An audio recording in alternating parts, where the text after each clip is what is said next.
ಸಿಂಧನೂರು ವಿಧಾನಸಭಾ ಕ್ಷೇತ್ರದ ಜನಪ್ರಿಯ ಶಾಸಕರಾದ ಶ್ರೀ ಹಂಪನಗೌಡ ಬಾದಳ್ಳಿ ಅವರಿಗೆ ಸಚಿವ ಸ್ಥಾನ ನೀಡಬೇಕೆಂದು ಆಗ್ರಹಿಸಿ ಹಂಪನಗೌಡ ಬಾದಳ್ಳಿ ಅಭಿಮಾನಿಗಳು ಹಾಗೂ ಕಾರ್ಯಕರ್ತರಿಂದ ಸಿಂಧನೂರಿನಿಂದ ಶಕ್ತಿ ದೇವತೆ ಶ್ರೀ ಅಂಬಾದೇವಿ ದೇವಸ್ಥಾನದವರೆಗೆ ಪಾದಯಾತ್ರೆ ಮಾಡಲಾಯಿತು.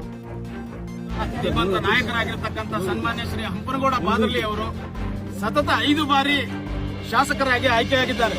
ಕಲ್ಯಾಣ ಕರ್ನಾಟಕ ಭಾಗದಲ್ಲಿ ಅತಿ ಪ್ರಭಾವಿ ನಾಯಕರಾಗಿರ್ತಕ್ಕಂಥ ಸನ್ಮಾನ್ಯ ಶ್ರೀ ಹಂಪನಗೌಡರು ಅವರ ಸರಳ ಸಜ್ಜನಿಕೆ ಮತ್ತು ಎಲ್ಲಾ ಜಾತಿ ವರ್ಗದವರನ್ನ ಒಂದುಗೂಡಿಸಿಕೊಂಡು ಹೋಗತಕ್ಕಂಥ ಶಕ್ತಿ ಸನ್ಮಾನ್ಯ ಶ್ರೀ ಹಂಪನಗೌಡ ಸಾಹೇಬರಿಗಿದೆ.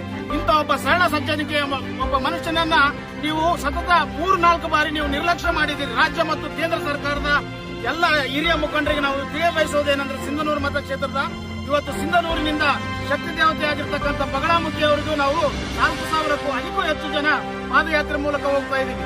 ಪ್ರತಿ ಸಾರಿ ನಿರ್ಲಕ್ಷ್ಯ ಮಾಡಿದಂತೆ ಈ ಸಾರಿ ಸಂಪುಟದ ಸಭೆಯಲ್ಲಿ ನಮ್ಮ ಶಾಸಕರನ್ನು ನೀವು ಕಡೆಗಣಿಸಿದೆ. ಅದರಲ್ಲಿ ಬ್ಲಾಕ್ ಕಾಂಗ್ರೆಸ್ ಇಂದ ಹಿಡಿದು ಎಲ್ಲ ಸ್ಥಳೀಯ ಸಂಸ್ಥೆಗಳ ಎಲ್ಲರೂ ಕೂಡ ನಾವು ಈ ಸಾರಿ ರಾಜೀನಾಮೆ ಕೊಡುವಂತ ಕೆಲಸ ಮಾಡ್ತೀವಿ ಅಂತ ಹೇಳಿ ತಮ್ಮೆಲ್ಲರಿಗೂ ಹೇಳಕ್ ಇಚ್ಛೆ ಪಡ್ತಾನೆ. ನಿಮ್ಮ ಹೆಸರು ಅಮರೇಶ್. ಸರ್ ಈಗ